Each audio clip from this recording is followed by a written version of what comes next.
한덕수 대통령 권한대행 국무총리가 오늘 국무회의에서 민주당이 요구한 쌍특검법을 상정하지 않고 국회 몫의 헌법재판관 3임의 임명도 하지 않을 것임을 시사했습니다. 이에 대해 다시 권한대행에 대해서 탄핵 이슈가 급류를 탈 전망입니다. 오늘 아침에 한덕수 권한대행의 발언 듣고 이야기 나누도록 하겠습니다. 특검법 처리나 헌법재판소 재판관 임명처럼 법리 해석과 정치적 견해가 충돌하는 현안을 현명하게 처리하기 위해서는 무엇보다 여야가 머리를 맞대야 합니다. 수사를 하는 쪽과 받는 쪽이 모두 공평하다고 수긍할 수 있는 법의 틀을 만들어내기 위해 여야가 노력을 하지 않으면 대한민국에는 지금보다 한층 심한 불신과 증오가 자라날 위험이 큽니다. 저는 감히 우원식 국회의장님을 중심으로 우리 국회가 헌법과 법률에 부합하는 해법을 마련해 주실 것을 간절히 기대하고 있으며 또 결국에 여야의 합의를 통해서 결정을 해야 된다. 이 발언은 만약에 합의가 없다면 거부권을 행사할 수 있다. 이렇게 시사되는 발언인데요. 그러니까 일단은 그래도 여야정 협의체가 26일 있지 않습니까? 그때 거기에서 좀 여야가 머리를 맞대고 좀 이 부분에 대해서 해안을 내주십사 하는 요청을 드리는 것 같고요. 오늘 한덕수 권한대행이 뭐라고 얘기했냐면 정치의 본령은 이견을 조정해서 국민들을 통합하는 거다. 이런 얘기를 했습니다. 결국 이게 굉장히 여야 입장이 굉장히 첨예하게 대립되고 있는 지점인데 이 부분을 수적 우위나 아니면 어떤 여론에 떠밀려서 하기보다는 헌법과 법률에 기초해서 대한민국의 미래를 위해서 여야가 한번 이거에 대해서 머리를 맞대고 해 주십사 그렇게 요청을 드렸습니다. 그렇기 때문에 그 이후에 26일이든 아니면 27일이든 뭐 만난 다음에 어떤 결과가 나올지 모르겠으나 그렇다고 해서 이걸 무조건 여야가 합의되지 않으면 안 하겠다 이렇게 딱 단정 지을 수 있는 상황은 아닌 것 같고요. 우선은 국회 쪽에 공을 좀 던진 게 아닌가, 넘긴 게 아닌가 그런 생각을 해봅니다. 알겠습니다. 최희원 평론가님. 이런 지적들 나오고 있습니다. 일단 선출되지 않은 권한대행이기 때문에 결정을 하게 되면 부담을 가질 수 있다는 질문이 하나가 나올 수 있고 두 번째는 결국에 이제 국민의힘의 셈법이 이렇습니다. 결국에는 여야 합의를 통해서 이 특검법에 대한 좀 수정이 필요하다. 그럼 결국에 한대행의 이 결정은 국민의힘의 셈법과 같아지는 거 아니냐. 이런 지적이 나올 수 있습니다. 한덕수 대행이 왜 이렇게 결정을 했는지에 대해서 곰곰이 생각을 해봤는데요. 일하기 싫은 겁니다. 왜냐하면은 이미 한 대행은 올해 초부터 그만두겠다라고 국무총리 그만두겠다고 입장을 표명했었어요. 그리고 4월 달에 총선에서 패배하고 나서 그만두겠다고 입장을 표명했단 말입니다. 근데 계속 국무총리 하면서 여기 내란 사태까지 온 거예요. 그럼 한덕수 총리 입장에서는 진작에 그만둘 걸. 진작에 그만뒀으면은 내가 지금 공직 생활에서 수십 년 하고 있는데 여기까지 와서 이렇게까지 경찰 조사까지 받을 이렇게까지 될까라고 하면서 어떻게든 빠져나가고 싶다라는 심리적인 불안감이 읽히고요. 그리고 지금 이 상황은 방금 우리 김 위원장께서 말씀하셨던 것처럼 헌법과 법률에 맞춰서 해야 되는 부분인데 이 사태가 벌어진 것은 헌법과 법률을 위반해서 벌어진 사건 아닙니까? 내란 사태부터 시작된 거 아닙니까? 그렇다고 한다면 지금 상황은 대한민국 전체 위기 상황이고 이 위기 상황을 어떻게든 끌고 가고 어떻게든 시간 늘리고 어떻게든 회피하고 이게 아니라 정면을 부딪혀야 된다고 생각해요. 저는 보수정당을 위해서도 그렇고 결국은 지금 한덕수 총리의 입장은 국민의힘과 궤를 같이 하겠다는 것밖에 읽히지 않아요. 그렇기 때문에 일하기 싫더라도 나중에 일 정리돼서 뭐 어떻게 결론이 난다 하더라도 자기가 할 건 해야죠.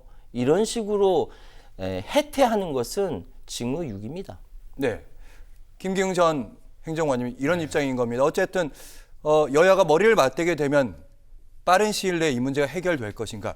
그렇지 않다는 쪽이 좀 더 많을 것 같아요. 기본적으로 특검은 우연이다 이런 입장인 거고 지금 국민의 입장조차도 어떻게 특검법에 우리안이 이렇다. 이런 부분도 좀 없지 않습니까? 그러니까 우선적으로 보면 그 법안이 왔을 때 특검이 왔을 때 15일 동안 이내에 공포를 하거나 아니면은 제의를 요구할 수 있습니다. 그러니까 결국은 150명 이상의 찬성으로 해서 법안 특검이 왔는데 이 부분에 대해서 뭔가 좀 숙고의 시간이 필요하다. 특히 우리가 볼 때는 선수가 심판을 정하는 그런 부분에 있어서 상권 분립이 되지 않은 독소 조항이 여전히 있다. 이 부분에 대해서 문제를 제기하고 있고 무엇보다도 김건희 여사 특검법 같은 경우는 김건희 여사만의 문제가 아니라 실질적으로 15가지의 혐의라는 게 의혹 제기 그리고 좌파 유튜버들이 문제 제기하는 여러 가지를 다 통틀어서 때려 넣은 거거든요.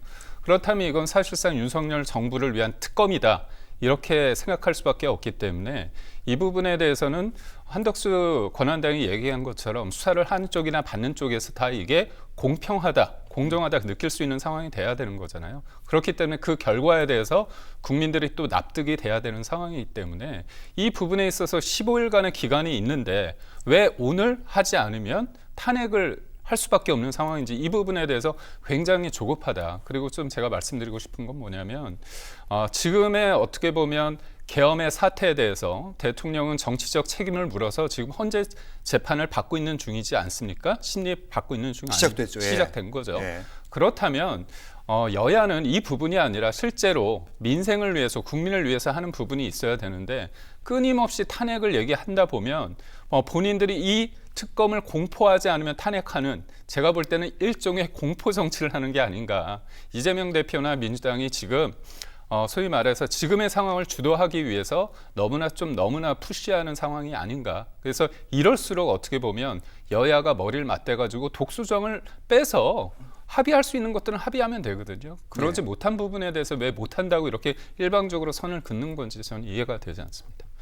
알겠습니다. 추가로 제가 좀 질문을 하나 더 드리자면 사실 국민의힘 내부에서도 조경태 의원 같은 경우도 우리 안을 좀 가지고 들고 가면 국민들을 설득할 수 있는 명분이 생길 거다 이런 얘기도 하는데 국민의힘 주류의 입장은 이 특검 자체 특검안에 대해서 뭔가 공통된 얘기도 없는 것 같고 뭔가 협상의 의지도 별로 강해 보지 않고 앵커께서 말씀하시는 것처럼 어떻게 보면 버티기 뭔가 시간을 보내기 위한 어떤 전략으로 익힌다는 부분에 있어서 수뇌부가 좀 더 고민을 해야겠죠. 오늘 비대위원장이 됐으니까 이 부분에 있어서 김건희 여사 특검이나 아니면 내란 특검 관련해서 우리가 받을 수 있는 안이 뭐고 선제적으로 낼 수 있는 안이 뭔지를 조금 생각을 해서 여야정 협의체 26일 됐을 때 좀 허심탄회하게 얘기를 했으면 좋겠다는 생각도 듭니다. 앵커님의 말씀은 왜 지금 상황에서 한참 내란 그 사건 12월 3일 날 벌어졌는데 지금 시간이 이렇게 지났음에도 불구하고